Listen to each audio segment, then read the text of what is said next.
यश जी फरीदाबाद से। राधे राधे महाराज जी। महाराज जी, विषयों को काटने की क्षमता कैसे बढ़ाएं? विवेक के द्वारा। विषयों के काटने की क्षमता विवेक में है। होए विवेक मोह भ्रम भागा, तब रघुनाथ चरण अनुरागा। मोह अज्ञान, ये जब तक अज्ञान रहता है तब तक भोगों की लिप्सा, भोगों की चाहत, भोगने की इच्छा ये बनी रहती है।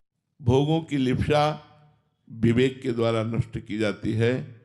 विवेक सत्संग से होता है।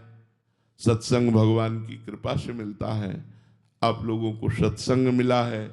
आप विवेक के द्वारा पहले गंदे भोगों को, अधर्म के द्वारा भोगने वाले भोगों को, निषेध भोगों को त्याग कीजिए विधि भोगों के द्वारा। विधि भोगों के द्वारा, जैसे आपको ये खाना चाहिए, आपको ये पीना चाहिए, आपको ये नहीं खाना चाहिए, आपको ये नहीं पीना चाहिए। गृहस्थ धर्म में अपनी पत्नी से ही भाव रखना चाहिए, अन्य माताओं बहनों की तरफ गंदा भाव नहीं रखना चाहिए। धर्म पूर्वक विषयों के द्वारा अधार्मिक विषयों पर विजय प्राप्त करे, फिर भगवदानंद के द्वारा धार्मिक विषयों पर भी विजय प्राप्त करके निर्विषय हो जाए। पर पहले धर्मयुक्त विषयों का सेवन करें, क्योंकि इंद्रियों को धर्मयुक्त विषयों के सेवन से पवित्रता प्राप्त होती है और अधर्मयुक्त विषयों के सेवन से अपवित्रता प्राप्त होती है। अपवित्र इंद्रियां, मन, ये अधर्म आचरण में बहुत हर्षित होकर जाते हैं, लेकिन धर्म आचरण में चलने में हृदय जलता है। यही बात हम आपको समझाना चाहते हैं कि जो असत भोगों में हर्षित हो रहे हैं वो काल के द्वारा कसाईवाड़े में बंद किए हुए पशुओं की वाली दशा है।